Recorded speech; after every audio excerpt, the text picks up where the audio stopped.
Hello, everyone, and welcome to episode number 64 of the Town Social on what's been another roller coaster week in the life of Huddersfield Town. After a nice little comfortable 2-0 win at home to Exeter, Gaz and the other 700 odd Town fans made the 2-hour trip down to Tamworth, expecting what should have been an easy 6 win to make it 6 unbeaten games in a row.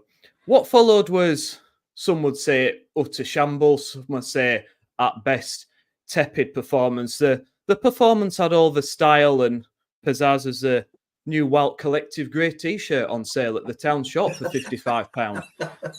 Town started, okay. Jas Singh was made to do a decent save with his legs to deny Yapenda before Ollie Turton blasted over after being put through by Radulovic. But then Tamworth brought out the big guns, specifically those of Tom Tonks, who launched a 30-yard throw-in into the box. Maxwell misjudged it, punched into his own net, following what looked like a punch on him by one of the forwards that Bruce Lee would have been proud of. But the goal was allowed to stand, and Town went in knowing that we needed a much improved second half. Unfortunately, what followed was even worse than the first half. Utterly tepid performance derived of any quality. The players were booed off after the game. Some would say, according to Kevin Nagle, unfairly. What do you think, guys? I think maybe the 700 fans that made the trip down would disagree with that. I would say, I've never been as embarrassed watching Town in a cup game since, pretty much every cup game for the last 10 years. Prompting the question, did Town actually, were they up for the game? Did they want it as much as Tamworth? Some of our distinguished guests on the panel tonight might disagree, but I think no. What do you guys think? Get your questions and comments in, guys, and we'll have a good old chat for an hour and see where we go from here. My name's Nick Barlow. I'll be your host for this evening, and joining me tonight is Tristan Batley, Carl Gasquet, Andy Kay, and Ian Kilroy. Gents, welcome. Thank you, everyone, for joining us. They're already getting some comments in. What an awful game, Laura has said. Well, I couldn't agree more. Guys, I'm gonna start with you, Gaz. You were there, mate. We're not going to talk about the Exeter game, really, because there's no much to talk about. The only thing I will say for balance, it was a nice, comfortable 2-0 win, which is always good. But, guys, after having a run like that, you go into this game, the 57 places below us in the pyramid, the semi-professional, Town players by all accounts had a nice snooze during the day before the game, while some of them were out grafting, doing the daily jobs, getting ready to play in the evening, and we look way off it. Gaz, what was it like in that stand, mate, watching that unfold? It wasn't great. It was a proper autumn evening. It was lovely walking up to the ground. They got the floodlights on, and it was only 19 quid a ticket, so that was reasonable. Connor came over from Ipswich, so he travelled a bit further than I did. And it felt like a right good evening. And although there's always the potential banana skin, Dufford talked so sensibly in the week about that risk and making sure we weren't in the papers for the wrong reasons. We treated from what he says after the game, we treated like every other game. We prepared as we should. They'd been up to Bradford. Is it Bradford Park Avenue they went to practice on their pitch? So they played a couple of days and a couple of times on one of these AstroTurf pitches. I mean, I assume they play on one of them during the winter when we train indoors, so it shouldn't have been a complete surprise to him. But to be honest, I mean, you said we had a decent start, Nick. I'm not sure we did. I said to Connor after a couple of minutes, we'd given away a couple of really soft throws, and even I knew they had a bloke with an absolutely enormous rocket throw on him, and I know now. And then Kasumu gave away a sloppy free kick not far outside the box, which they launched in. And it was clear from minute one what the problem was going to be. And I'm not sure that really, I mean, Duff took a bit of stick over the selection, and Big Kev's trying to say, well, that's not our first 11. But to be honest, that team could quite easily have played in any of the previous 12 or so whatsoever league matches. And we played the three centre halves, what I would say are our three first choice centre halves. And we never coped with it really. And the longer the game, obviously, I mean, the goal was a fucking joke, really. I mean, what Maxwell was doing, I have no idea. What does he think is going to happen? We're going to get buffeted, you're going to get bumped. And Were it a foul? Yeah, probably. But in all honesty, the ref was never going to give it. He let quite a lot go. The ref, in fairness, he let a lot go. So he shouldn't have come surprised to Town players that what went on happened. And we just never looked like we were going to get back into the game. I mean, the second half was horrible, and you could feel the spike building in the stand. We were sort of just behind the goal, off to one side, stood at the back, and it was, I don't know, 6 or 7 rows deep, and you could feel it starting to brew during the game. So, I think the fact we got to the end before anybody told them to fuck off was probably a bit of a miracle, really, because for about 50 minutes, there were a few ready to climb up pitch and pull the boots on. So, yeah, it were pretty shit. I was fuming after the game. I have to say, I was absolutely fuming because it was a lack of professionalism that did me. It just felt a really unprofessional showing by Town. They had twice the possession against a non-league team who I thought raised the game, by the way. And I have to say, no sour grapes for me. I thought they were great on the night. I thought they worked really hard. They knew what the limitations was, and they absolutely played to their strengths when they could. So good luck to them. I hope they get a good draw in the next round, and I hope they get to the third and get a Prem team, because I really like the ground. I talked to a few of their fans on the way in, and they were really good people. It was really nice.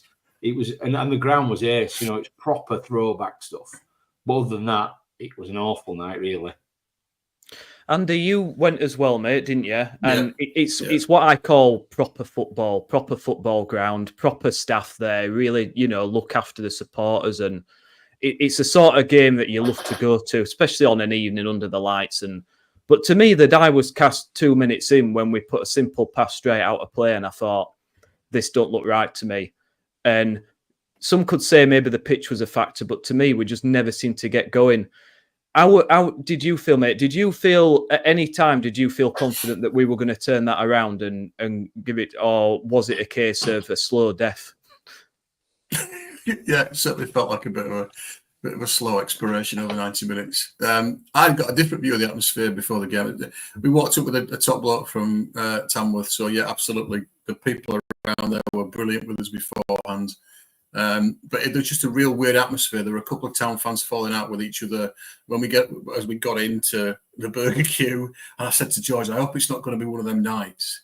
And then as we got into because it was a really tiny stand at the back, there were a rush of people coming in just before kick-off, and people standing in each other's ways, and there were lots of grumpiness in the away end, and it just fell off. And then you watched the Town subs walk towards to the dugout where they were going to sit on like the little chairs and stuff. You should have seen the studio that Dion Dublin and the other guys. It genuinely was like 4 chairs they brought out of a dining room somewhere, and they were sat with this massive awning over them, and they were you could see them going, what the chuff are we doing here? Proper non-league, it were ace. But they were the Town subs were looking at all their Tamworth lads are braying on the top of the dugout, and you could see them going, what are we doing here? And then we just set off on the back foot, and like we said, we booted it out, and my favourite player now, Tommy Tonks, grabbed a ball and launched it 70 yards, and we're going, what the chuff's going on here? And the thing for me was the pitch, I think, played a factor in it, but it's their pitch.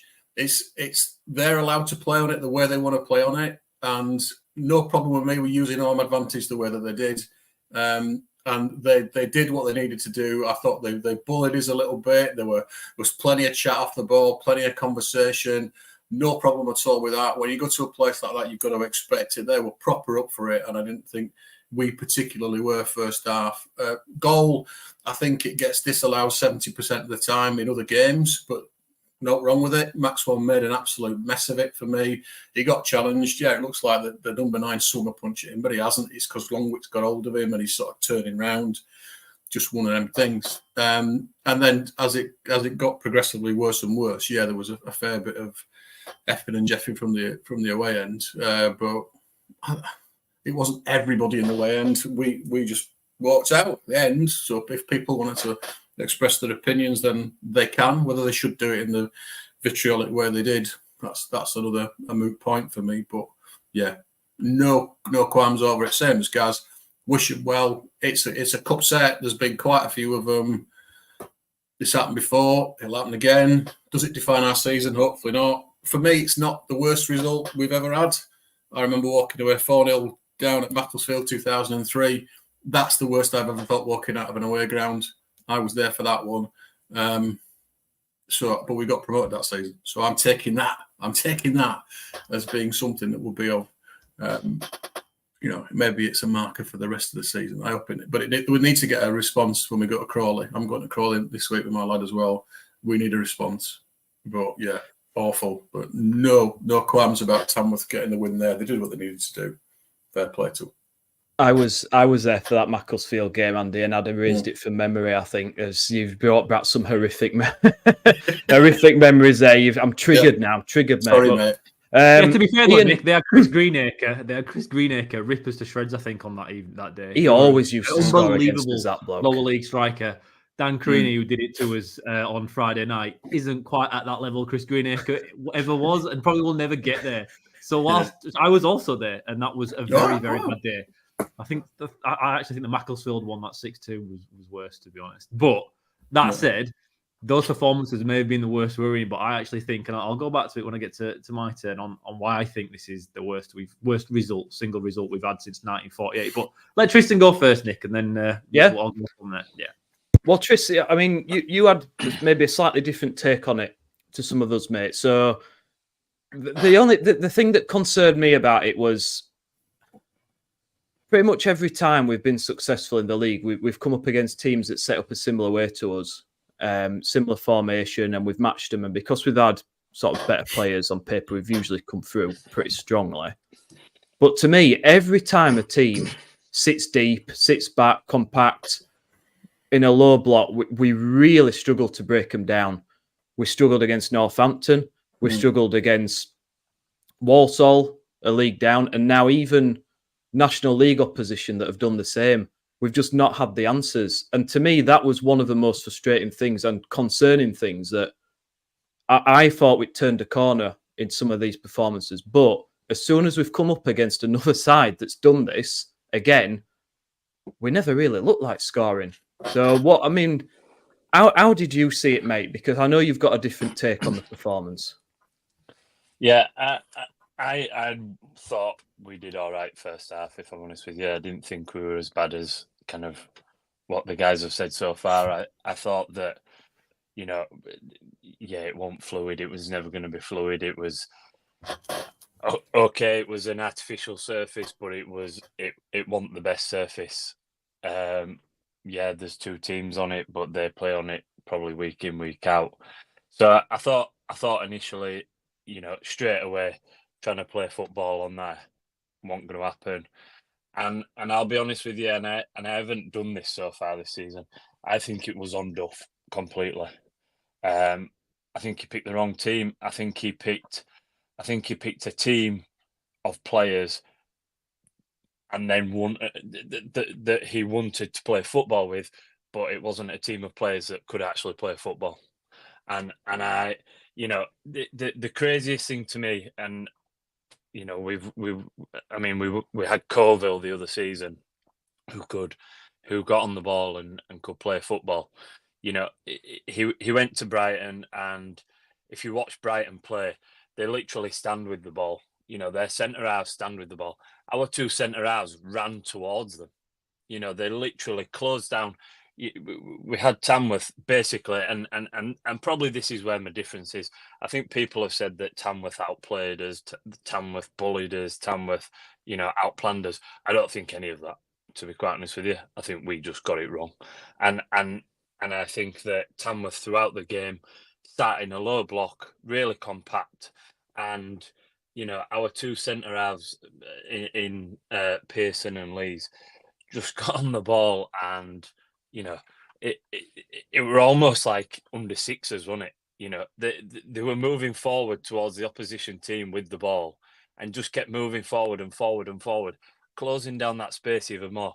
And every so often they panicked and they'd try and put it in the corners, and again, I don't think Turton probably was the right man to play on right fullback. I understand why he did, but there just was no quality. If you're gonna play that kind of football, you're gonna have to have lads kind of at the wing backs that are going to be able to play football, that are going to be good on the ball, that can provide that quality, and I don't think they did. But all that being said, I think in the first half we had enough chances to probably to win the game, if I'm honest with you, and they weren't major chances. I think Pender's was probably the biggest chance where he hit it straight at the keeper that you alluded to, Nick.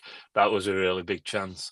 I think Turton probably was a decent chance, and you'd hope if Sorensen was given that opportunity, he'd have at least hit the target or flashed it across goal.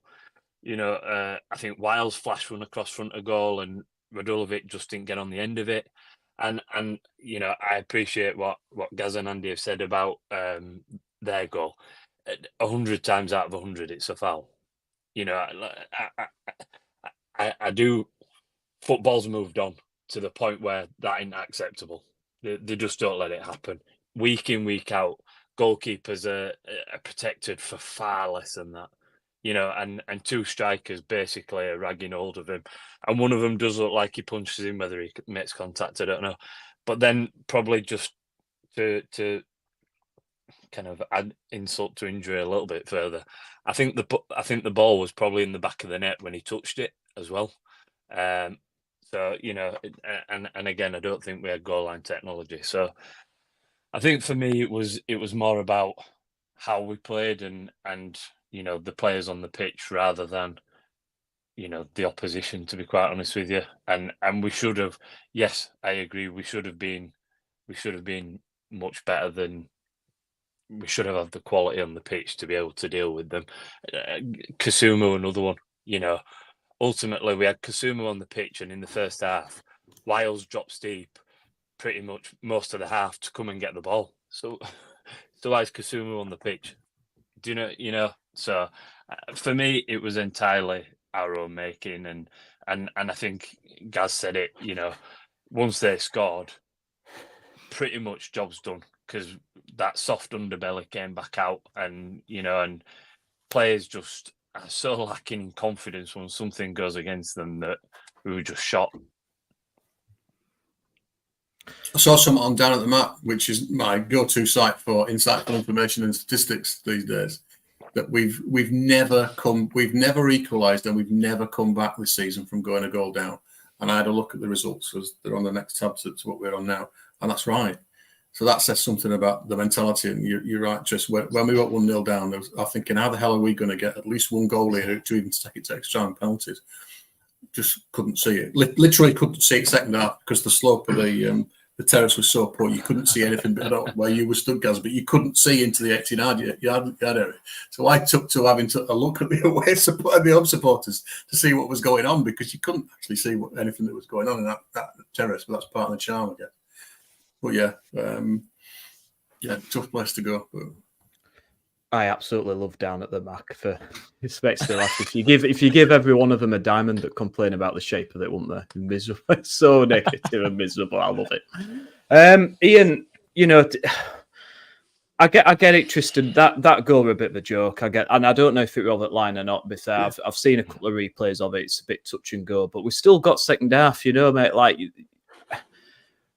I'm not sure about the formation, but it's been successful over the past few games in the league, and we've got players there. Some of them we've signed for over £1 million. We've got umpteen years of experience in league football in that squad. It's only really 3 players short of a first team squad for me. And we should have had more than enough quality in that second half to take it to them. And apart from that save from Jas Singh in the first half, I don't really think he made a save after that. The decision making in the final thirds of it was awful. I mean, how many corners went straight to him? How many crosses went straight into his hands? Ian, I mean, how you must have been frustrated as we all were watching it, mate. Where did it go wrong for you? What went right? Like in that game, what went right? Honestly, we'll start at the beginning with it. The pitch is a massive leveler when it comes to a 4G pitch. I don't know what level all you guys have played at, but a 4G pitch changes the aspect of an 11-a-side football game entirely. It does. Injuries are different. Pace is different. There's actually a chance where Tamworth would have actually probably gone through on a one-on-one chance had it not bounced up on the 4G after they'd gone 1-0 up. I can't remember who really ran through onto it. But it changes the entire game. It brings everyone down. It's not to a different. It makes it a different game. It's not. I suppose it's not really fair to say it brings Town down, but it's a very different game at a very different pace, and you have to adjust for it. So going into this game, as soon as I saw that was the case, it was instantly a tough game. I think if it's on grass, it's a different thing entirely. And Town go into it with a different mindset and play it differently. Duff knew this, though. We'd trained at Bradford, haven't we, all week, trying to adapt, ready for this surface. And in his words, so it couldn't be used as an excuse. So we're not allowed to use that as an excuse. We can't blame the pitch, even though it would have changed my team selection.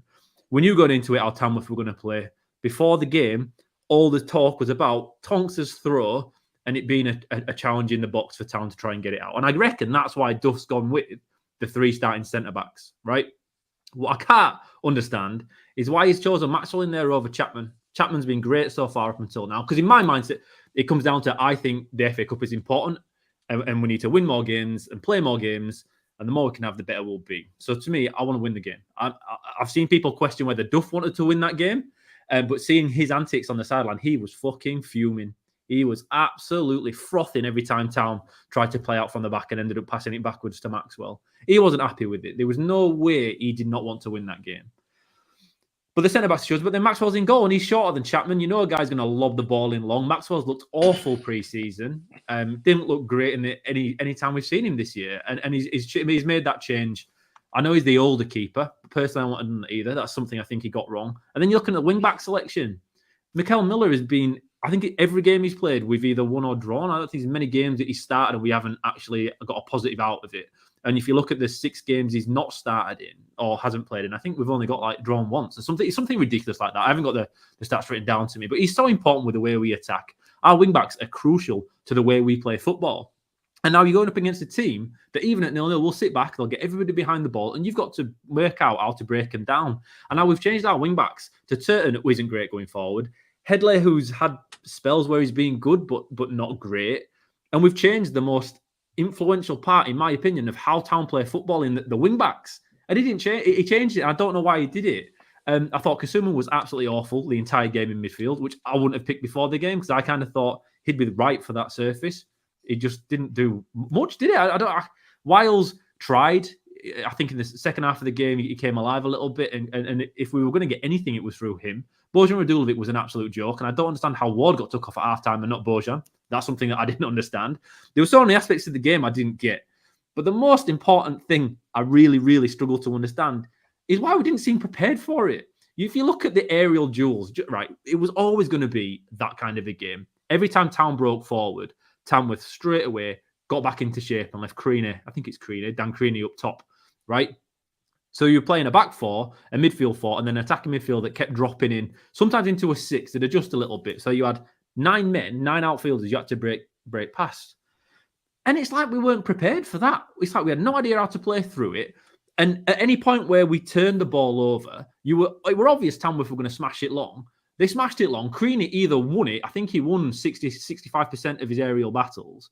And if you look at our 3 central defenders, right, which all start in League One, and most people think they should start in the Championship, Lonvike won 2 of... I'll actually go to him here. It's important I get this accurate, but it's absolutely ridiculous. Lonvike won only 2 of 7. Tom Lees won 3 of 6, and Pearson won 4 of 5. But you've got 3 central defenders, starting professional centre defenders, losing aerial battles to Dan Creaney that's never really before this season or last season played above National League. And we made him look like the kind of striker we need up top. And it's ridiculous. It's ridiculous when you consider, again, I've gone through just before we podcasted here, to look at the Tamworth players to see where they're at. Kettering beat Northampton, and that's the biggest giant killing of this weekend, yeah? But they've got Niall Ranger up top, Gary Hooper on the bench, and they also had another Premier League striker that I can't remember. Marvin Sordell, right? That's kind of what you get with non-league teams, isn't it? In the FA Cup, you get older boys slipping down a little bit, still playing whilst they finish their career off. And every now and again, they can pull a couple of performances out and cause teams problems. Tamworth have none of that. 2 of their players in that matchday squad who played have Football League experience. Not League One, Football League experience. And only one of them started. Everybody else in their squad have never played professional football or been in an academy and never quite cut it at the senior level. And they, to me, Tristan, I'm sorry, mate, were better drilled and better prepared for that game than we were. We knew what we were up for. And it just looked to me like we didn't fancy it. The urgency and the tempo of Town on the ball was fucking embarrassing. When we were driving the ball forward, like you say, our centre-backs took so long. They stopped on it initially, Tristan, and then started walking it forward. And what that allowed is Tamworth to reset in defence. Not once did we attack with pace on the counter-attack, whereas every time Tamworth got it, they smashed it long to Creaney before we had time to get back and reset. Even if Creaney didn't win the header perfectly, they won every second ball in that midfield. Every single time they picked it up. And to me, Kasumu should have been all over that. Nowhere near it. Upenda, sorry, Andy. I thought it was. I thought we saw why he doesn't play at the moment for our first team week in and week out. I don't think he should have scored. To be fair, it's a good save by Singh, but he didn't really do much else in the game. Didn't really stamp his authority at all in the game. And yeah, maybe that is surface. Like I say, it's slower. You've got to turn differently. But that team we put out, regardless of what Kevin tries to say that it's not the first 11, if we put that first 11 out in a League One game, most of us expect us to win if it were Bristol Rovers or Northampton. We'd expect a victory against a League One opposition.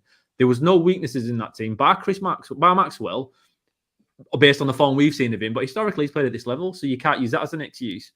We can't play a team the 16th in national. They're not even at the top of the leagues. Kettering, they're flying in Southern Premier Tier 7. Yeah, absolutely. But they've got that winning habit. Tamworth don't even have that. It's not like we've gone against a team that are on form and they've just chucked everything at us on a surface we're not used to. They're a team that aren't doing great. They've come with a game plan to make it as awkward for us as possible.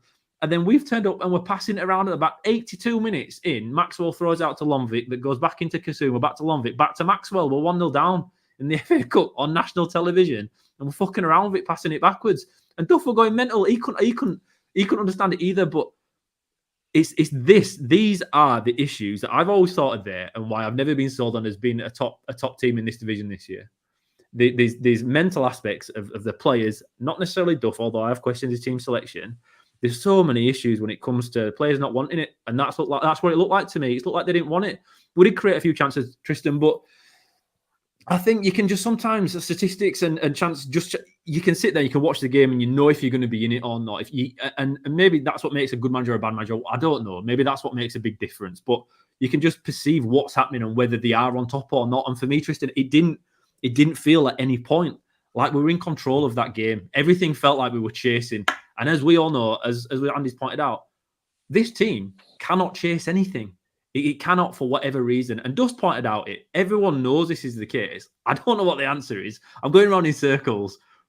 But looking at that on Friday night, it's the worst defeat I think Town have had since we lost to Colchester in 1948, according to Lee Morris, where we lost in the FA Cup third round to we were in Division 1 and they were Southern League, so tier 5 or 6 at that point. But since then, when we lost to Accrington in 2003, we were in Division 3 at that point, and they were 7th in the National Conference. It's not that much of a gap. It felt like it because it's Accrington, but at the time they were doing just fine. And we were down to 10 men for 75 minutes after Worthington was unjustly sent off, if you remember. And it took them until the 90th minute to break us down. And throughout the game, we were still pretty good. That result on Friday night against Tamworth is the worst I think we've had in 76 years.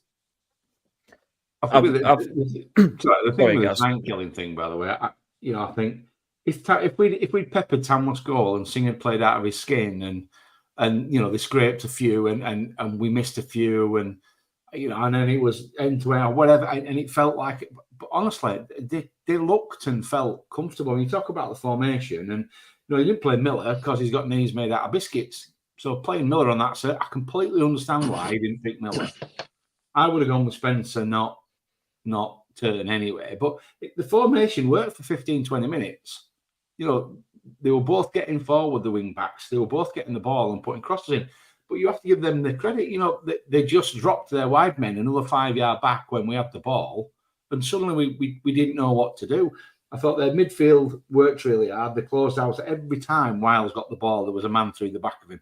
Every time. He must have been fouled half a dozen times, Wiles. They didn't let him get turned. Didn't let him get on the ball. And although we're rolling our eyes at Tommy Tonks with his missile throw, he actually had a decent game. I thought he was one of the better players. And the biggest piss take of the night for me was when they gave him man at match for threat ball into net. Really, their number 9 should have been man of the, or maybe even Singh. Singh was so clean in the game. Every ball that came in, he took it cleanly. And our delivery was so poor, it would play right into his hands. Some of them corners, and I don't know where you were behind the goal, Andy, but the ball didn't even have to jump. just put his arms up and caught it. They were so terrible, some of that delivery. So Yeah. I understand why he picked the team he picked. I mean, Bojan, I know people think I've got a thing for him, but I cannot get my head round how that bloke is a professional foot. He did not look arsed in the slightest. I don't even remember him breaking into a run at any point in the game. So how he survived the second half, we said exactly the same, Cole. When he came back out, me and Conor just went, I know Ward wasn't great, but what the hell is he doing here? He should have changed both front two, to be honest, at half time. But yeah, I can understand why he picked the team he picked. But that team's more than good enough to beat a bunch of part-timers. No disrespect to them, those particular part-timers that turns over. And also, we're getting a bit of form for it, Howie. That's third time already this year where we've lost to lower league teams, which says everything you need to know about that soft underbelly that Duff talks about. Yeah. I'm going to read some comments out. I put this one up from Ponte. I'd left it for a while, but because I wanted to talk about it. Ponte Terry said, "I don't care what anyone says. Duff told the players to that game off." I don't agree with the Duff part, because you could see in his interviews after the game there were a lot of pauses trying to think of the right words to say. He looked crestfallen. He looked really pissed off after that game. But I've got to say that the players, right from minute one, did not look arsed for that game. They didn't. They looked like they would rather be anywhere in the world than on that pitch. And I don't know whether it's just the impression it gave off, but to me, who's winning the 50-50s, who's putting their head where it hurts, who's getting stuck in, making runs forward, there was nothing. And the only one, Nick, the only one I'd say actually stood up with, I thought Pearson was fine, but we know what to expect from him. But honestly, Pearson aside, I don't think I could pick anyone. To be fair, I'm a massive Ben Wiles fan, so maybe I should need to. He's like a family member. Maybe I shouldn't talk about him too much, because of course I'm going to say he's the best on the field. But I did think in that second half, he did start trying to create things, and if we were going to get anything, it was through him. But by those two, no one else at all had anything about themselves or made it look like they wanted to win the game. Well, that goal that we conceded, players flying in, making it difficult for Maxwell. Who were flying into Jas Singh? He'd come back from his property survey, whatever he'd been doing during the day, getting his gloves on, half knackered. Who's flying into him? Who's getting stuck in, making him know that it's going to be a difficult evening? And how many corners, Nick, did we put in where he just ran out and collected them like that? And there's nothing worse. Now, their goal, sorry, I've not gone over their goal. Creaney, that is never a goal in a million years should that have stood. He did try and literally punch somebody, I think, into Maxwell. I don't know who was following him, but he did try and punch him in. There's no way it should have stood. And the thing that I don't get is the linesman has a clear view of it, because he's on that side. There's no way that should have been missed. There's no way that should have stood. But that happens to us, right? And I say, then we've got corners. As Chico said when he were here, we scored 22 goals from set pieces, he said, I think, in the post-match conference after Stoke won yesterday. And then last year, Pearson scored 48,000 goals from them, and Leeds this year should have already had 7 goals. I know he's missed like all of them. But we're good from corners. Yet all of a sudden, for no reason whatsoever, we've gone away to Tamworth, where they've punched our goal into goal, and that's counted. We're putting our corners in, and Singh's collecting it, and nobody's near him. That's one of the things that fucked me off the most of the game. Little things like that. That's how you win games. That's how in professional football you have to play all the time. Sam Allardyce talks about it. He says little tiny percentages, little advantages you can get. They were throwing it in, and we didn't, and that epitomises what we put in on Friday. The ref had a word with the liner about it in the game. The ref went over to talk to the liner, but they were only working out whether or not Maxwell had touched it or not. They absolutely were not looking at there being any sort of foul. It never occurred to them that there was any sort of foul being committed in there, and it was just like, let's bomb it on Maxwell. Let's get 3 around him. Where's the other set? Where's our centre halves keeping the ball away from Maxwell in that situation? They weren't there. In fairness, 5 minutes before he'd run out and caught one clean as all, and I'm thinking he's dealing with this. Yeah, it looked like he was completely dealing with it. Just to go back, Killer, I actually thought that Herbie Kane came on and stood up and stood up to. No, you're right. Yeah, to be fair, Tristan, and I think that's I thought he should have played from the off. A slow ball player who can put those nice little passes in. He's perfect for that kind of game, and he actually, to be fair. He was probably the best. It's short on minutes, of course, as he came at the end. But he was the best attacking player we had. I also thought, and I hear what Gazzy's saying about Mikel Miller. he is quite, well, he's not even quite important. He's probably one of, if not the most important player for us. So protecting him, fair enough. But down the other side, he didn't have to play Lees and Pearson at back. He could have gone with Turton or Spencer at right centre back and played the other one at right wing back. And I just, the thing that baffled me the most, and like you said, little things that really piss you off. The fact that Wiles was coming to get the ball every time, and Kasuma was kind of stood there, stood still, and I just thought, what is he on the pitch to do? I like Kasuma, I like him a lot, but on Friday night, what was he on the pitch to do? I also think it would have been. I think I probably don't agree entirely with you about Radulovic. I thought at least Radulovic showed a bit of movement where Ward, the game completely passed him by. And again, I wouldn't have gone with both of them. I thought that probably Marshall probably should have started, and a little bit like we've alluded to with Chapman. I think Marshall's had some decent games in recent weeks, and let him carry on. But I think probably with Radulovic, the thing for me with Radulovic is that he wants to come short a lot, and him coming short into that midfield that's packed full of players wasn't going to work. It was never going to work, and so I think they're the small things that I think that Duff got wrong the other night. Real kind of technical issues or technical elements of it that like you say, it does change the game. But I can't go with the fact that they were comfortable and that we weren't. The game was frenetic. That's how a non-league team comes and tries to play every game against a higher, a higher division club. They try and it's crash bang wallop in it. That was he called Shikuna, that played kind of in behind striker. I thought he was busy all match. He covered probably every inch of the grass, and that's he set the tone for them. But I didn't think at any point, okay, blokes launching balls into the box, but I didn't think at any point we were under pressure. We were, and like we have alluded to, 3 big 6 foot 1, 2+ centre backs should have dealt with any issues.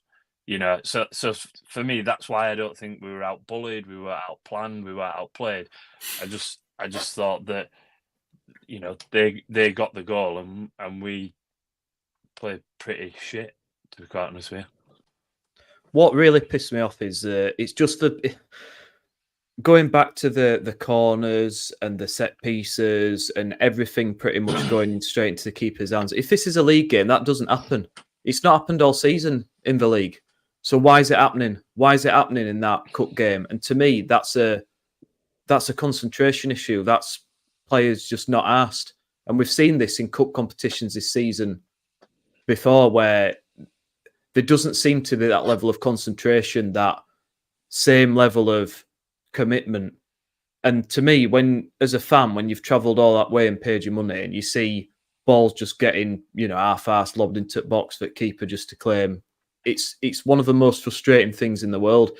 I have to disagree, Tristan, about Radulovic. I mean, I've been, I wouldn't say his biggest advocate, but I've been rooting for him in the background, wanting him to come good and do well. But I thought it was woeful. I thought he looked like only living person in the world with rigor mortis. He just stood there. Ball comes into the box like that chance where the ball, as it Ward that plays it across the front. And for about 5 seconds, he's just stood there, gormless, just like watching it. And then he suddenly decides to run, but it's too late. And an half-decent striker anticipates that ball coming across the far post. And it's a simple tap-in, but he waits so long that the chance goes begging. And after that, I thought he did next to no. And, he's spent most of his career playing on these types of pitches, other in Finland or what. So I was thinking, right, well, this is the kind of game that's made for Bojan. He could maybe score a couple of goals, really get into his stride. But I was so disappointed. Stephen Shepherd has mentioned about Headley as well, and I have to agree with that. Is it any coincidence that in the cup games we looked awful, Headley started every one of them? I don't know, but the bloke doesn't really, apart from that Morecambe game, I think he's been woeful pretty much every other game he's played. Doesn't really run much, loses the ball. He's just not looked anything like a first team starter for me down that left hand side. Don't you think though that he just epitomises that kind of soft underbelly to some extent? You know, the Headley that we've seen that people get excited about is the lad that kind of goes past players, kind of is not often in control of the ball, but he kind of bundles his way through. He's got a bit of power about him, and he bundles his way through. Like all of this season, at least, probably a good portion of last season, he'd rather go backwards. You know, the only time, the one time in the game that he went forwards with the ball, he cuts in onto his right foot. He had a shot. It broke to Wiles, and that was the chance for Radulovic that you were talking about. Like he literally, and in fact there was another chance that the ball fell to him, and I think Ward got to the byline and kind of he got out muscled, but he kind of got his toe on the end of it, and it went to Headley in the box. And you know, you've got a shot at goal, or you've got lads kind of back post, I guess, to some extent. And he just kicked it at front man. You know, there was no real kind of. He didn't do anything with it. It went out for a corner, but you know, drill it at goal. You don't like you said with the corners. You know, give that goalkeeper something to work on. It might take a deflection or something. You know, it just, to me, epitomises that kind of.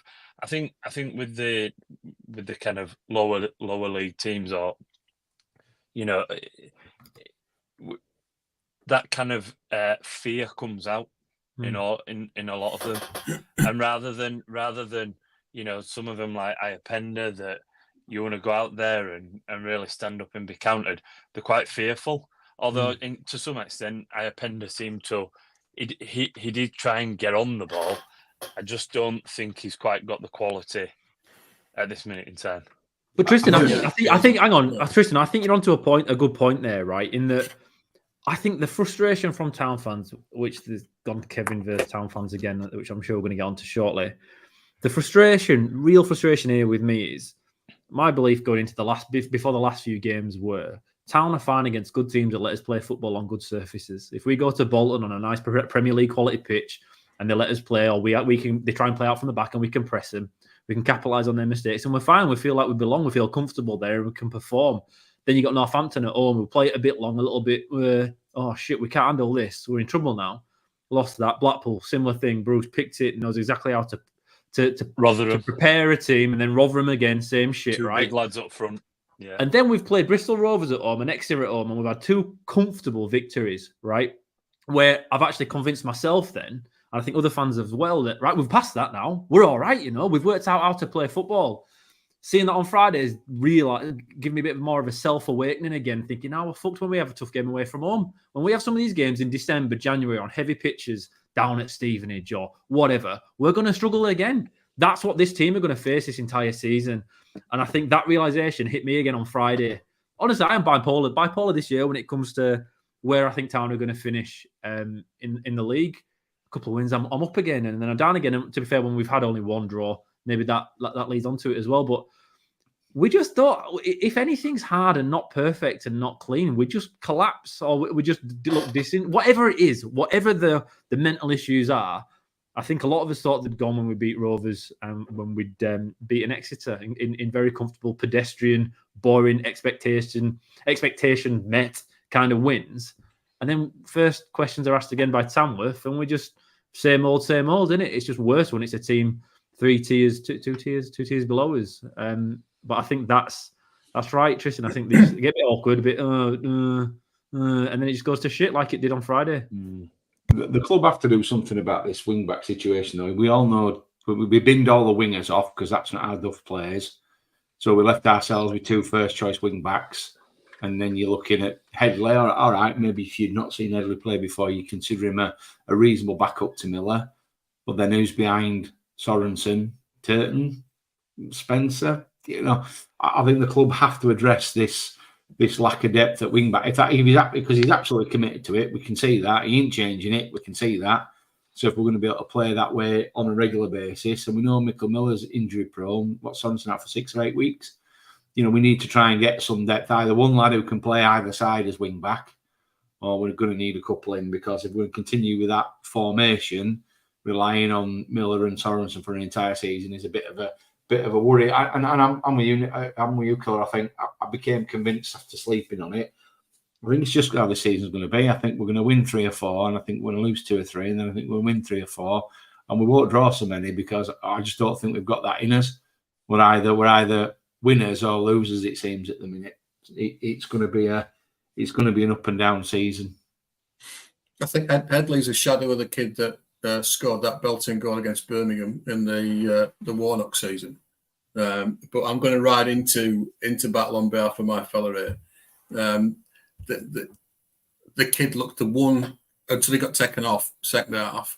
He looked like he was going to drag the one that wanted to turn and bring the ball forward and actually do something on that left-hand side where he was. He actually thought he'd scored, and you know, down the other end, it was just he had a microsecond to get the ball off. The thing for me is, you're absolutely right. You can see why he hasn't played. For me, he needs to be a bit stronger in the tackle. I don't think he won a tackle the entire game, and he tended to be, when he went into contact, he'd go down. And in B-team games, you get a free kick for that. He did it twice on Friday night and didn't get the free kick for it, and he's used to that happening. So I think you need to get some a bit wised up, really, but he can only do that by playing. So I think the substitution of bringing him off after about 60 odd minutes was a planned thing for me. I think they were trying to use the game to give him minutes to see him build and evolve. But second half, in terms of actually making something happen down that left hand side, until he went off, he looked like the lad that was gonna make it happen. Headley, I saw a video on social media of him being filmed at where was it? Tamworth train station. So he's walking around and people are taking pictures of him. He's gone off and got changed so he doesn't get any hassle. The kid has had he's had racist abuse. He's had a load of hassle off town fans, and he's becoming the guy that when he gets taken off, he gets jipped for it. So no wonder the kid's got no confidence. No wonder he's not trying to get past people, because if he does, and he tries and he fails, he knows he's going to get absolute pelters from the touchline. So for me, he's becoming the next Sorba Thomas, you know, and then the next thing that'll happen to him is he'll be out the door. And I think the lad's got talent. You just wish he had the belief in himself. Like Miller's got, we saw him in Austria, got a load of skill, and he's a real tricky customer down the left hand side, and he will get fouls and he'll get free kicks for you down that left hand side. Headley just doesn't seem as he's got the confidence, along with a lot of them, I think, to make the decision to try and get past anybody. He'd rather come back inside and pass back and across. So I think I really feel for him. I think he's got something there. The kid that scored that goal against Birmingham and was a big part of that comeback in Warnock's team, because he was strong and he was fast and he was direct, seems to have just melted away in terms of confidence. So I think what's caused that, maybe the abuse, maybe the other stuff that's happened to him off the pitch. But yeah, it'd be sad for me. But you're absolutely right. We're only as good as our wing backs, as Duff has said in that.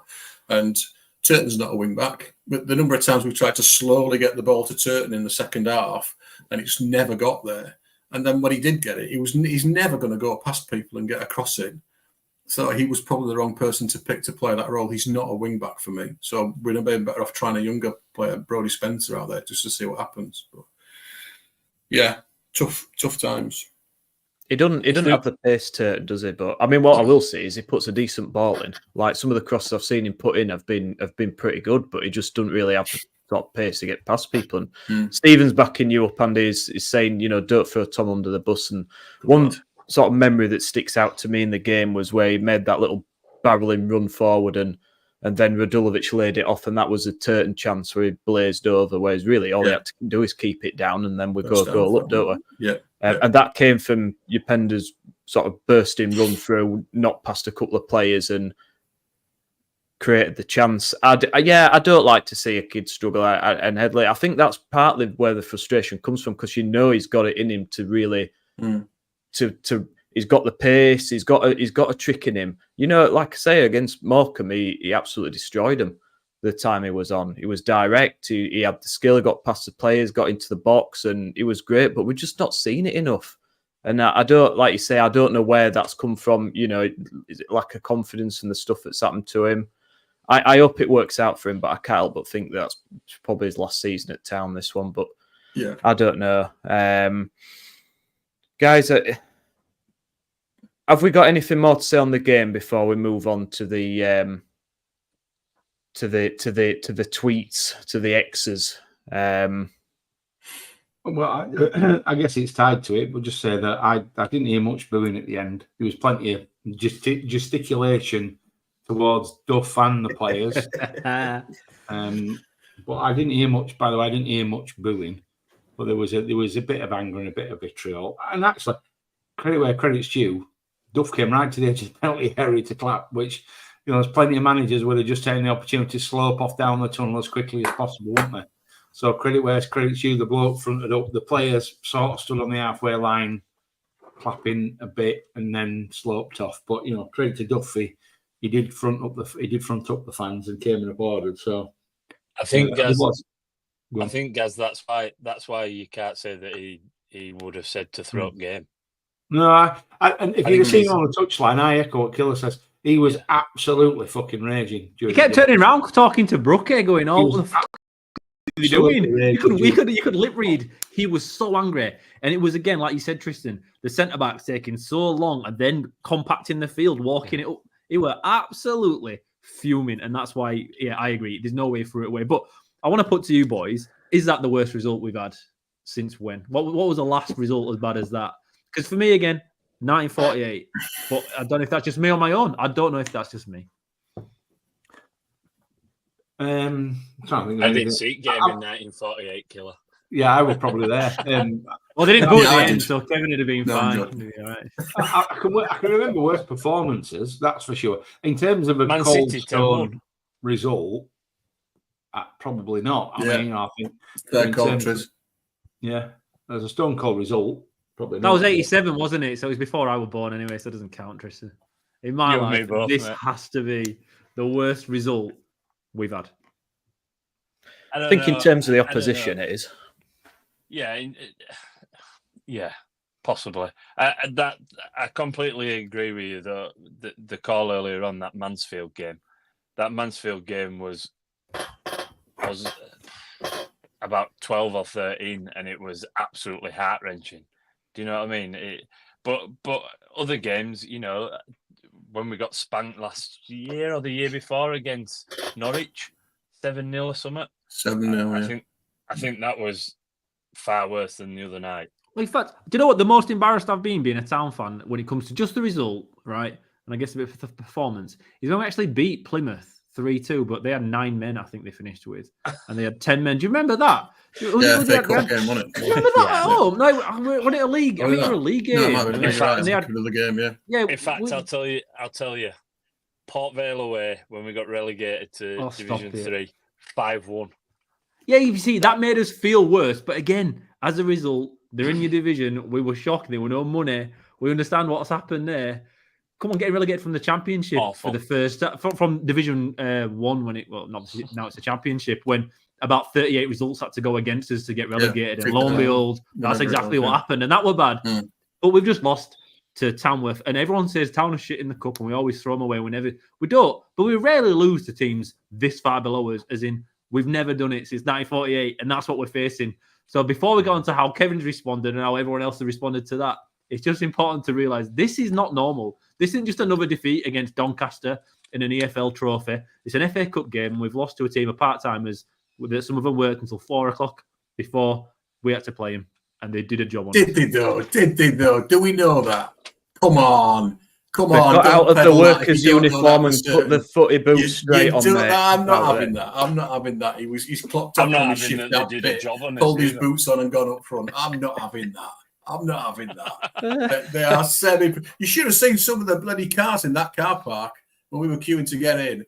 I tell you Hey, what, being a there's some property players surveyor there on pays some well, ledge. doesn't it? Yeah.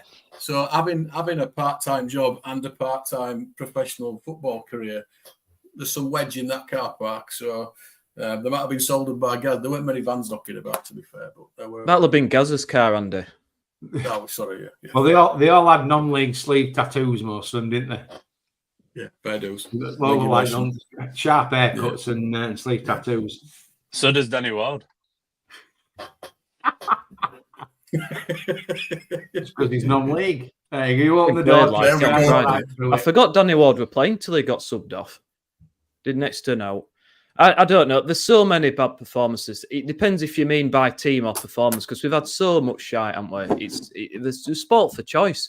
Do you remember that? I think we were at home to. I can't remember what season it was. We were at home to Port Vale in Cup, who were at least a league or two below us, and we were like 2 or 3-0 up, and we ended up losing 4-3 or something. From like we've had loads of these sorts of performances in the Cup where we've just been absolutely abysmal. It's what we do best, isn't it? That made a great podcast, that, wasn't it? Rolling back through all the disastrous defeats that Town have had throughout the. Could have a breakout pod. Okay, For no. Have you got 2 years spare, mate? Yeah, since we've started, it's us. If you just go back through our last 64 episodes, we've covered most of them. It's been that shit. Well, there's that brilliant one that who was it? The lads at oh god, I've just completely forgotten the names. The still smiling podcast that they do where they get people on and you talk about your. So I absolutely love that. We should do the opposite of that. So still moaning, still crying, still crying, something like that. There's a spin-off pod there for us for definite. Wallow in a bit of misery, which is what quite a few people were doing on Twitter, and then Kev dived in. So let's have a chat about the big fella. Let's talk about it, mate. Steve B. Kev's X replies were more entertaining than the game, and I couldn't agree more. I mean, the one thing that you can always count on Mr. Nagel for is to stoke the old flames after a poor performance, and you know I can see where he's coming from with the sentiment, but equally, you know, I can also see it from the side of the fans that's trailed down. But you know, he's put here in his tweet. This is in response to Templeton Peck, who made a comment about whether he understood English football in the wake of the defeat. And he said it was a horrible result and no excuse. He mentioned the fact that it wasn't the best starting 11 playing, but I would argue it's the best 8, at least. But he said it was a horrible result and no excuse. Hats off to the competition, but we should not be booing our players and manager and telling them to F off after the match. Now that sparked quite a lot of heated response from the Town fans. I saw the old video on X of the fans shouting as the team tried to walk up and clap them at the end of the game. It might have only been a small section, but there were a lot of boos and F-offs and gesticulating towards them. I mean, to me as a fan, it's about commitment. To me, I can if we'd have peppered them with shots and it'd have been off the bar. Jai Singh's pulled off a couple of amazing saves, but it wasn't like that. It was awful. I think barring that save in the first half, I don't think he made a decent save after that. And when you take into account the calibre opposition, and it's just another embarrassment on top of everything else, and it's just another little nick. It's just another little chip away after so much heartache for Town fans. It doesn't take much for it to blow up nowadays, does it? So, and you know, I don't know. I mean, guys, how much did it cost a ticket to go to the game? I can't remember how much the tickets were. 19 quid. But then you've got your travel, haven't you? You've got your travel. It's at least 2 hours in it in the car. It's about 100 mile away. I don't agree with booing during the game because I don't think it does anybody any good. I don't think it does the players good. But to me, at the end of the game, if you've seen a performance that you don't think is acceptable, you have every right to boo if that's what you want to do. I don't think it's fair to really question that because everybody has the right to express themselves in the way that they want to. I can understand Kev coming at it that, look, we've been on a decent run, we're picking up, it's not a league game, yeah, I get it, and we've got to try and get behind him and stay positive. But equally, you know, the realist in me said it's just not, that is just acceptable against that calibre of opposition. What do you guys think? Guys, put your comments in as well. What do you think, listeners? Do you agree with Kev that booing it's not doing anyone any good, or do you think they're right to vent the frustration? Guys, what do you think? The only thing I'll open with this is the only thing. It's really important to understand that Michael Duff came out and he said, if the performances warrant it on the field, by all means, boo after the game. So when the manager is coming out, setting the expectation that even he understands that if performances aren't good on the field, not during the game, but after your game, you can do it. Then when the fans do it, how can then after that you step forward and say, whoa, stop it? When the leader of the football inside of it, as in the head coach of the first team, says it's okay. Yeah, I don't even know where to start with it. I'm with you, Nick. I think I would never boo. I generally don't boo anyway, but I would never boo during a game. Healy got quite a bit of stick when he was substituted, by the way. I did hear that. And I felt fans letting the team know what they thought after the final whistle. I think that's fair and dandy. And if you listen to Duff's post-match interview, he agrees. Connor's worked all day, got 2 hours 45 minutes. He didn't get in till 1 o'clock in the morning, and then he had to get up for work the next day. That's commitment. Wandering around with your boots on, getting paid $6,000 a week, and not giving a shite don't feel equitable, does it? And I don't want to say Kevin doesn't understand English football, because I think that's really unfair. I think that's really unfair. But I do wonder if he understands the FA Cup and what that means and what that's about, because you don't dismiss that performance and that result as lightly as he did. And this nonsense about players, saying, well, it's not our first starting 11. No, but, a good chunk of them players will be called on in League One at some point this season. They will. And if that's the standard of what we've got to look forward to, we're in deep doo-doo. We really are. So I think he couldn't help himself, because his first tweet, he actually tweeted, that's not good enough. Because he talked about Sack as well, didn't he? That's not good enough. I see you, Kev, as well.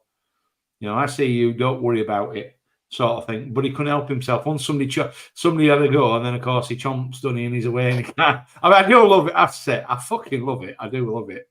But, I think sometimes it's ill-advised, isn't it? And I think that was probably one that was ill-advised, because every element of his response was absolute bollocks. Follow that. Oh, God. It was absolute. That tweet was, every element of that tweet was bollocks. Not one bit of it do I agree with. I do agree with you guys. I'm not one to boo. I don't see what's the benefit, apart from it gets a bit of anger off your chest.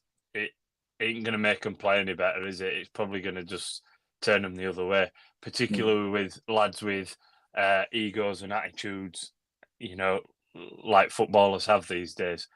If you shouted at some of them Tamworth lads, it might rile them up and it might have got a tune out of them, but it ain't going to get a tune out of the town players. I think he may not understand the nuances of English football, but the bloke is obviously mega successful. He has interest in, he sold Sack Kings, then the basketball team. He owns Sack Republic. He obviously understands about sport. He obviously understands about how much it means to people and, etc. So I think he probably does understand it. Maybe not how much the FA Cup means within English football, perhaps, but he's got people around him that do know what it's about and are able to tell him that. I have to agree with you guys. I think he just can't help himself, and I think probably someone's had a word in his ear and sort of said to him, you coming out with outlandish kind of statements on X isn't the right way to go forward.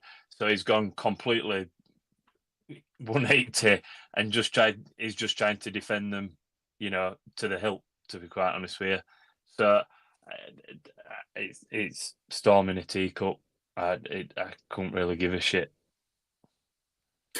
I'm also a non-booer. I'm a walker out of me. If you're playing crap, I don't see any point in walked out early plenty of times. Me and George just walked out at the end, so I left people to express it in the way they want to. That's completely correct. Yeah, completely correct. I did stay till the end. I was looking at him thinking we've got a fair old driver back here, and we're never going to score in a million years. But George weren't having it, so I had to stay till the end.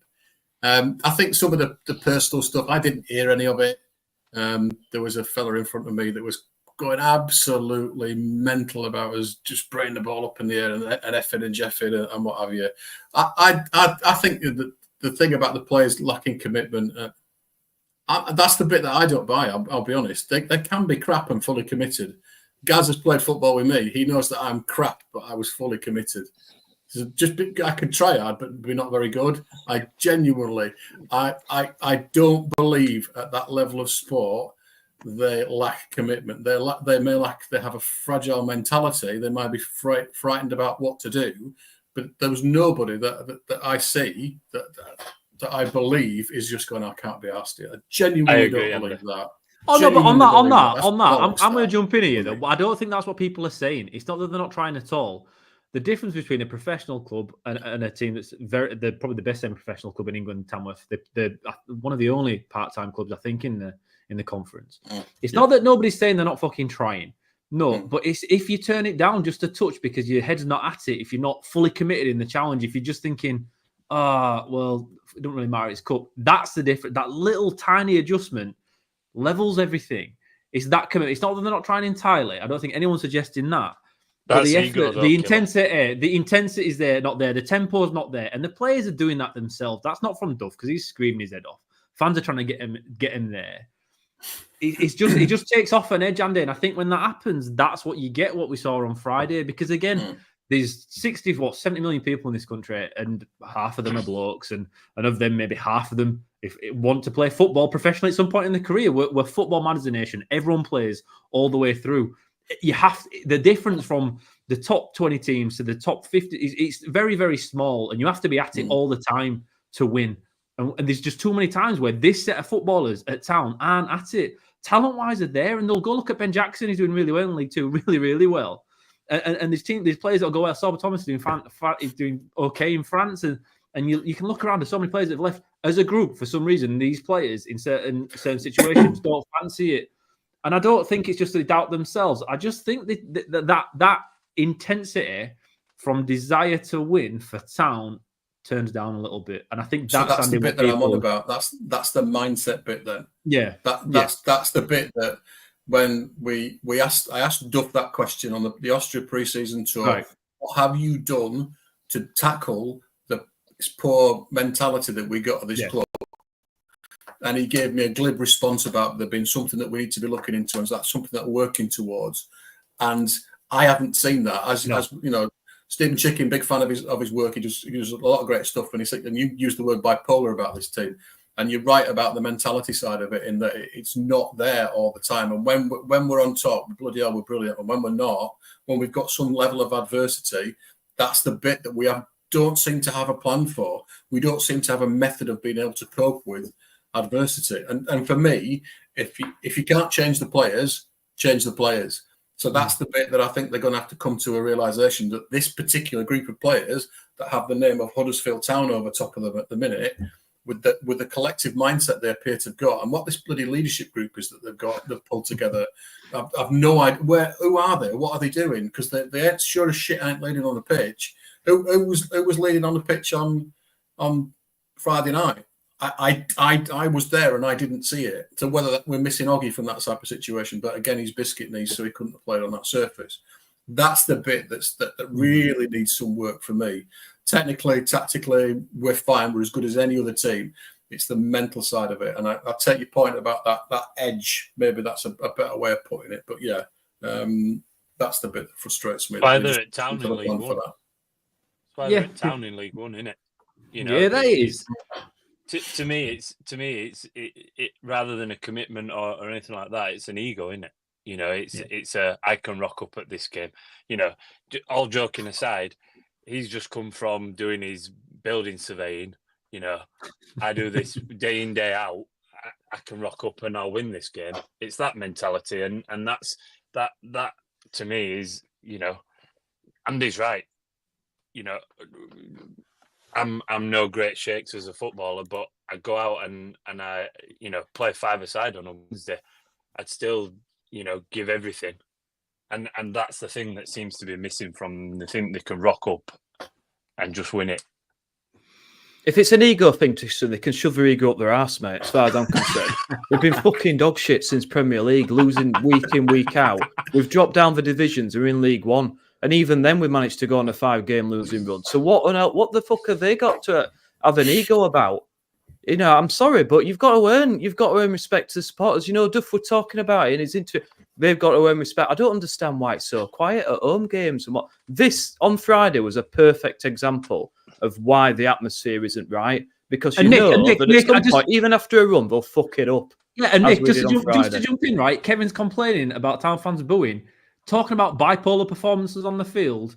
You've got an owner here who, after a Doncaster EFL Trophy game that no one gave a fuck about, said it wasn't good enough, and he kicked off about it. He said it wasn't great. I can't remember the tweet exactly.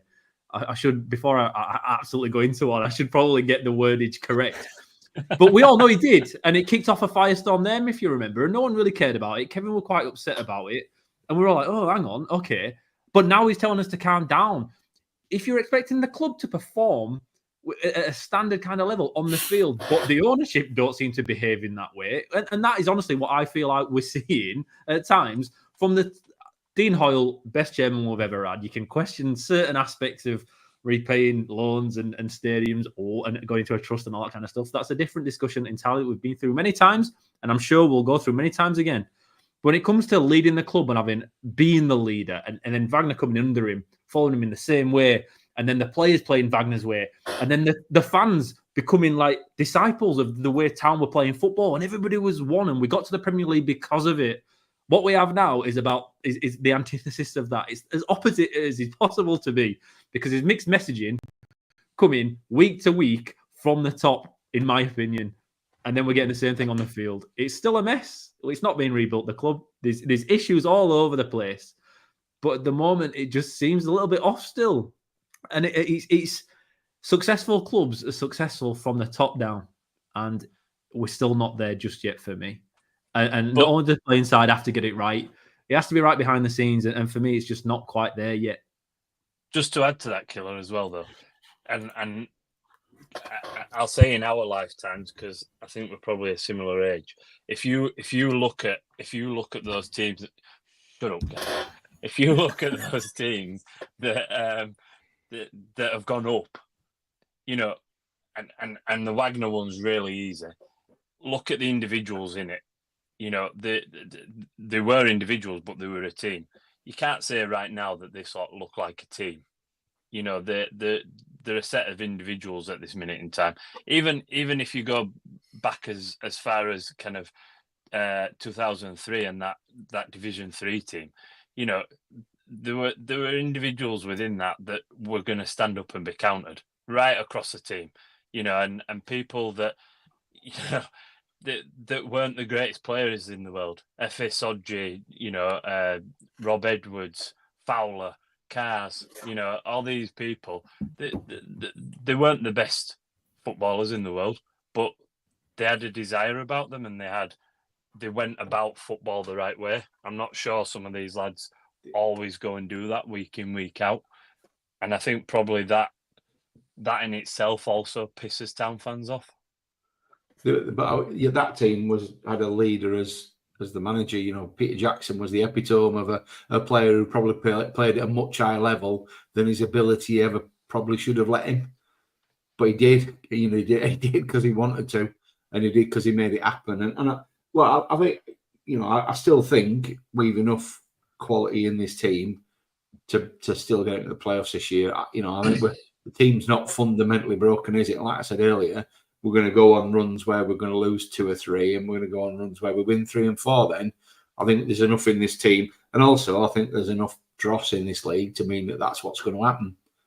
But yeah, I think, you know, medium to long term, that it's something they absolutely have to fix. And it is, you know, I remember reading an interview Wagner said something. I can't remember the exact words, but it was along the lines of course, I'm looking for good footballers, but fundamentally, I'm looking for good people. Yeah. You know, and that was his starting point. His starting point was if you weren't the right character and you were the right individual, doesn't matter how good or bad you were at football, you were never going to be part of his team and part of his squad. So, yeah, we're never going to have another Wagner, have we? So I've got to stop pining after another Wagner era because it's never coming, is it? I've got Kevin's. Sorry, guys. I've got Kevin's tweet after the Doncaster game. I've gone back and got it just so we don't get sued. After the Doncaster defeat, not good enough. Cup or league, we need to do better. From the players on up and right back down, this is not the standard. Glad to have a bit of time to work on issues and come back strong. I've got full confidence. Blah blah blah. The standard on Friday was worse than Doncaster game. It was worse than Doncaster. It's the worst we've had since Kevin Nagle's been here for me. So we can't pretend that that's the standard we're after. Either. It was fucking awful, and we have to be better than that. And when it's not better than that, we're going to get upset. Town fans are going to boo. Again, I'm not a booer. I'm a grown adult. I don't think an adult should boo. I think it's ridiculous, to be honest. But people do show the frustration because they put the hard-earned money. Some people don't have as much money as football owners. So it's going to be a difficult thing to be able to afford to go to the game. And when they go, they expect at least effort. And to me, the effort didn't look like it was at the standards Town fans expect. So, of course, you're going to get frustrated.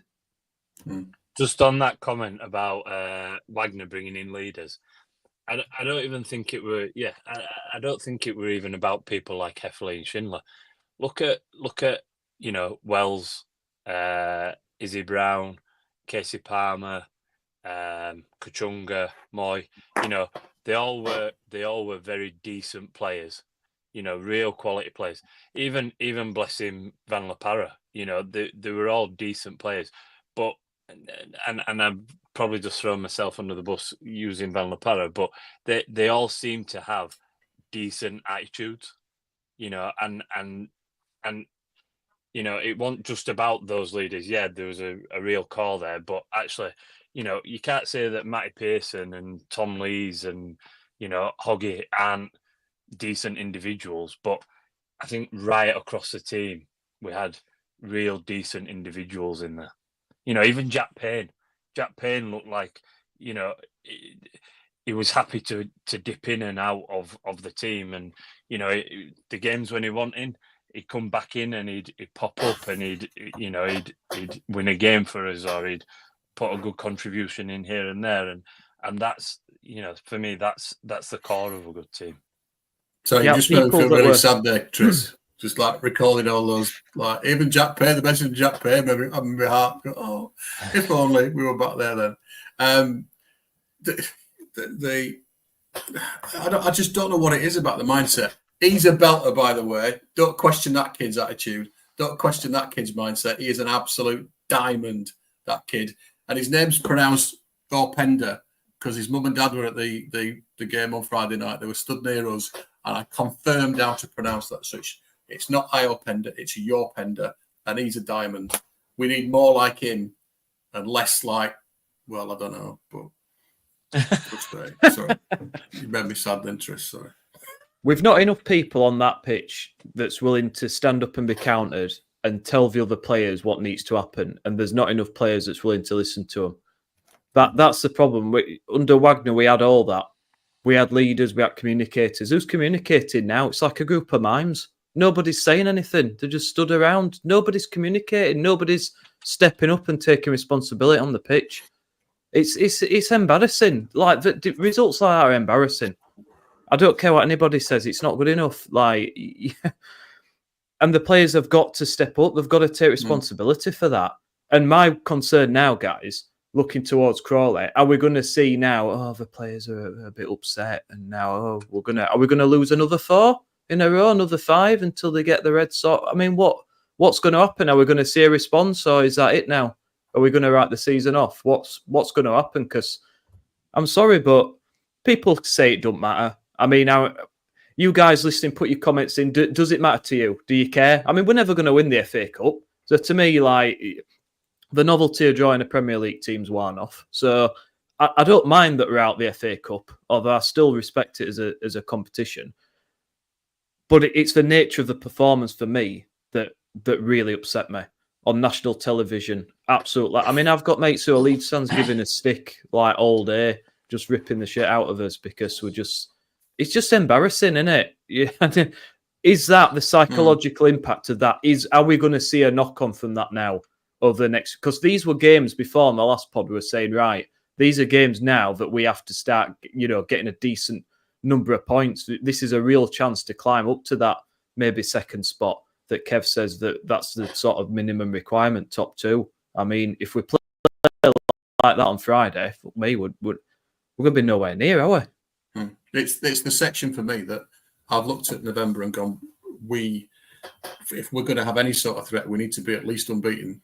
Forget in terms of league, we need to be at least unbeaten throughout the entire with a couple of wins in there. Because if we don't, these are the teams that I hate to say we should be beating teams like them, but those are the teams that we've got to go. Like we've got to go to Crawley. I'm going to Crawley on Saturday, having a day trip with George and what have you. But if we don't have some sort of response to that, then you really worry about what's going on in that dressing room, because they'll know that we'll all be sat there going, then right, come on, you need to pull your fingers out for us today. So if they're not up for it on Saturday, then you really worry about what's going on in that dressing room for me. It's all right, Nick. Leeds lost to Histon. They were non-league as well. Great point. They were postmen as well. They did, mate. They did. I've just But it's just soul destroying, isn't it? It's soul destroying. No, sorry, Andy, but this is the problem. I'm just saying, like, with some of the fans, like, trying to understand the mindset. Kev's trying to understand it. Duff's trying to understand it. Well, this weekend was a perfect example of why this attitude, this atmosphere is as it is, because the fans know that even if we get on an half-decent run, we know we've got these performances still in us where we just do not turn up for games, and you can't fully get behind them because you know in the back of your mind that there's going to be spells like this where they just don't turn up and sack it off, and you've no confidence that they're going to get on a sustainable run of 4, 5, 6 wins, which is going to be required to get into that top 2.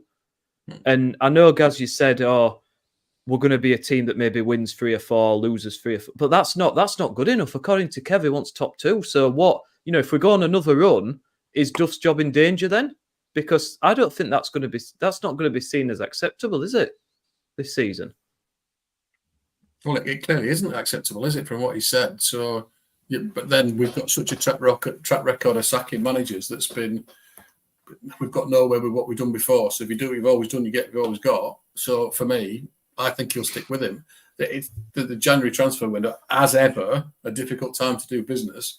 But I think we'll see a lot more activity in that window than we maybe would have thought we'd have done in August and September. So, yeah, let's see what can we get the likes of the lad from Luton in, because we need some upton. Just talked about Radulovic's movement. For me, he moved like an empty crisp packet on that pitch. Just getting blown around. It might as well have been an empty crisp packet up front for us. We've got half a dozen strikers, and the only one that looks like he might score a goal is a kid on loan from West Ham. On loan from West Ham. Yeah. We've signed quantity and we haven't signed quality when it comes to the front, have we? Let's be honest. Yeah. Is that because you don't class Karoma as a striker, guys? I don't. I think he's a winner. Wait, Tristan. Killer does. Killer does. He's a winner. He's a wide man. He's a wide man. No, Killer thinks he's a number 9, but he's not. Do you know what? Using the old town transfer methodology, Tommy Tonks throwing it long to Dan Creaney in January would be a fantastic addition to this squad. And anything less than that, I'll be booing at the end of games, leaving early, and then sending people abuse on Twitter afterwards. Tommy Tonks in. Let's get the lad on board. I love it. Positives, guys. Okay, positives. We've got a game to turn it round against Crawley. Now, to me, Crawley's just seen the perfect way to beat us again. Just sit back, soak up pressure, let us have the ball and say, right, come and break us down. I think it's going to be a difficult game. I think it's going to be harder than what people anticipate. And I am a little bit worried about this. Should be a game that we go and win easily, but it's Huddersfield Town, isn't it? So, Andy, see you going down, mate. I mean, how do you see it going, guys? We're going to have to make some changes, aren't we? But do you see us getting the result? Do you see us turning it round? But eternal optimist, you very much hope so. I'm going because it's somewhere that I never thought I'd go and watch Town play. So it's one to, not that I'm trying to do the 92, but it's somewhere to say that, it's a new ground, a new experience type of thing. we need to get back to how we were in August. In those, yes, we were comfortable having the ball. We expected a lot of it, but we tried to do things with it. For me, we've lost that ability to actually do something. We have some nice little patterns down the side, and the problem is that we've not got Sorensen, and then he went off form before he got injured. And Miller, you don't know what you're going to get, whether he's going to fall apart in a game or so. I think I'm just saying, Stephen Shepherd take a 1-1. I'm not sure I'd take a 1-1. I would want a win. We need to get a win down there to restore people's faith, because it's like, it'll be more, the 2019, 5 years ago, we were playing insert name of Premier League club. Now we're drawing 1-1 away at Crawley. That's the theme, isn't it? All the time. So there'll be more of that. Kevin will be telling us too. It's we're back to work, which if you don't doubt the work that's going on behind, it's does it need bigger surgery than maybe he's prepared to do at the moment? We'll see. But I want to win.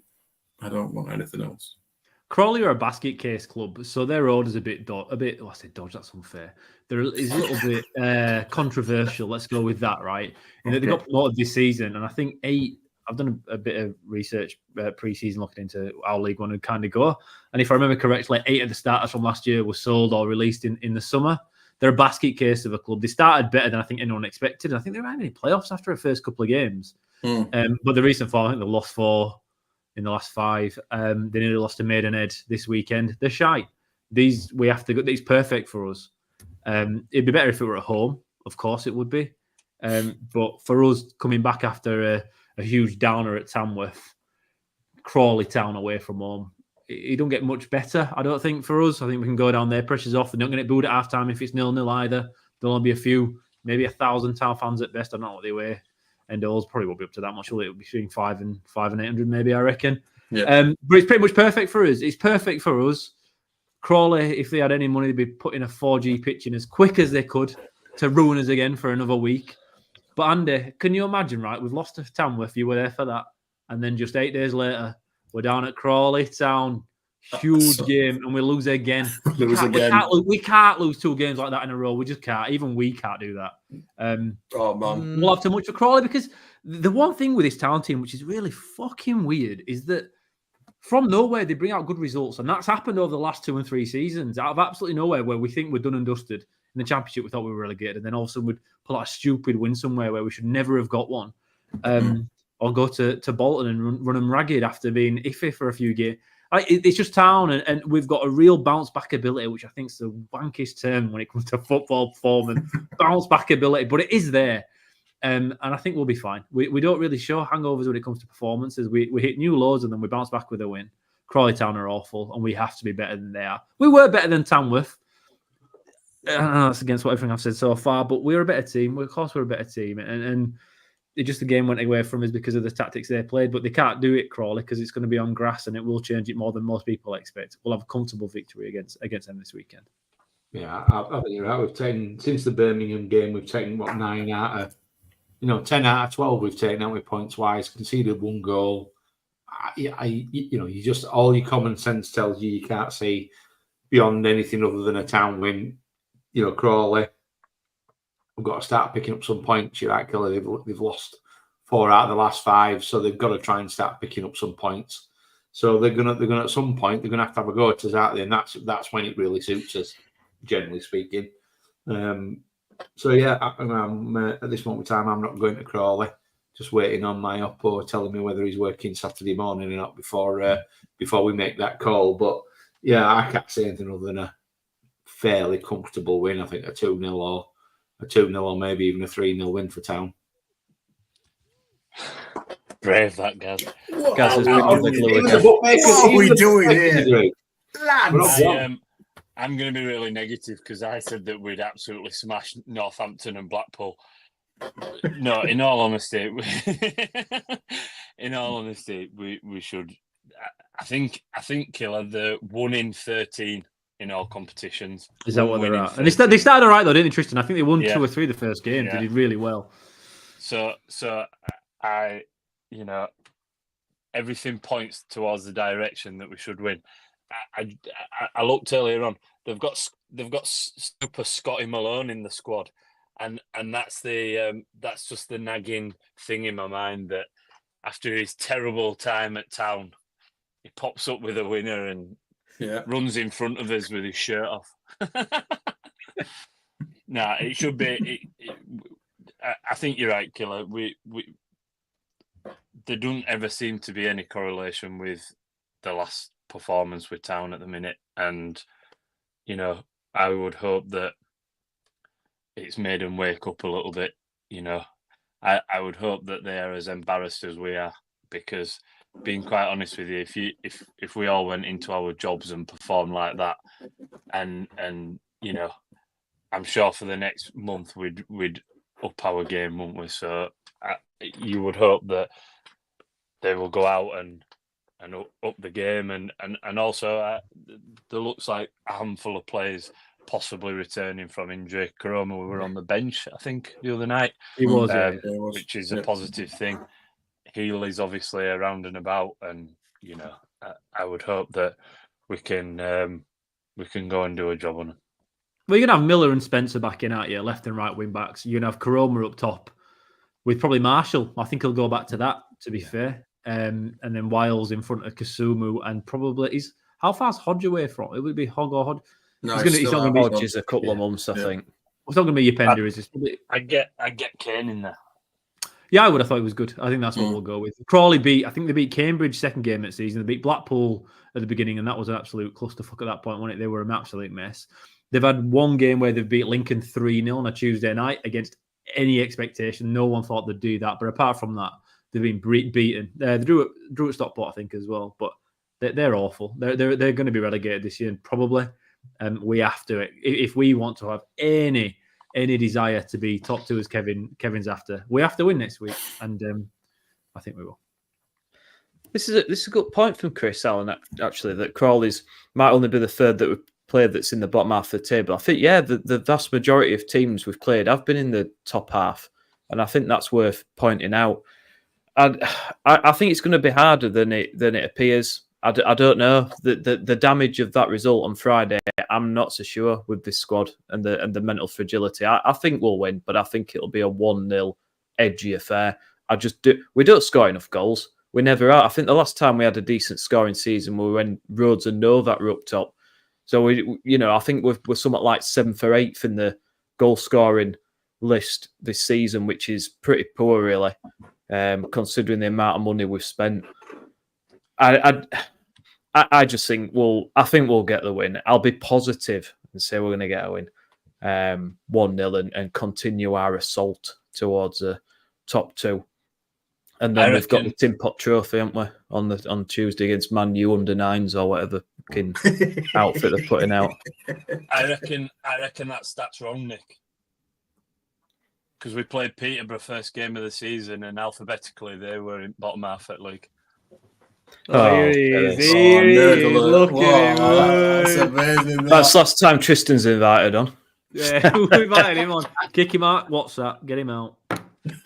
Well, I mean, we have played some tough teams, and despite having a bad run of 4 or 5 defeats, we're still up. I mean, we're 7th, which isn't ideal, but we aren't far off, are we? We're only 4 points off the top 2, so it's still early days. There's a lot of football to be played, isn't there? But it's just the consistency that needs to change. It's a lack of consistency that pisses me off, and a lot of fans in it.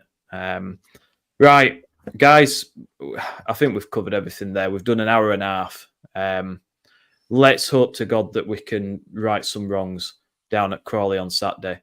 A couple of wins, it'll all be forgotten, won't it? At the end of the day, it's the FA Cup. Although we love it as a competition, it doesn't mean a lot in the grand scheme of things this season. If we get 2 or 3 league wins, then we're laughing again, aren't we? We're all smiles again. So ears open for that. But guys, thank you so much for listening. If you'd be so kind as to subscribe on YouTube and follow us on Spotify. We're giving away a signed shirt as well. Once we hit 1,000 subscribers on YouTube, we'll pick someone at random, and you get a signed shirt from the what we think is 2000 thought, Gaz, have we confirmed that, mate? Oh, no, I've still not done the research. I know I said I'd do it. Honestly, I'm fucking useless. I'll just apologise. I definitely will do the research this week. 100% promise. Good chat, chaps, says Stephen. Thank you for joining, Stephen. You've put a lot of comments there, mate, and we appreciate it. Thank you, everybody who's joined in the conversation tonight, giving up your Sunday evening to listen to us rabble, talking nonsense. But if anyone wants to join us and come on, I'm always going to say every episode, DM us, come on, get your points across, have your say. There's going to be a lot more twists and turns this season, I'm sure, but let's hope we can put it right at Crawley and get back up into that top 6. My name is Nick Barlow. I've been your host tonight. Joining me has been Andy Kay, Ian Kilroy, Gaz Kay, and Tristan Batley-Kyle. Thanks for listening, everyone, and see you next time. Up the town. Up the town. Hey.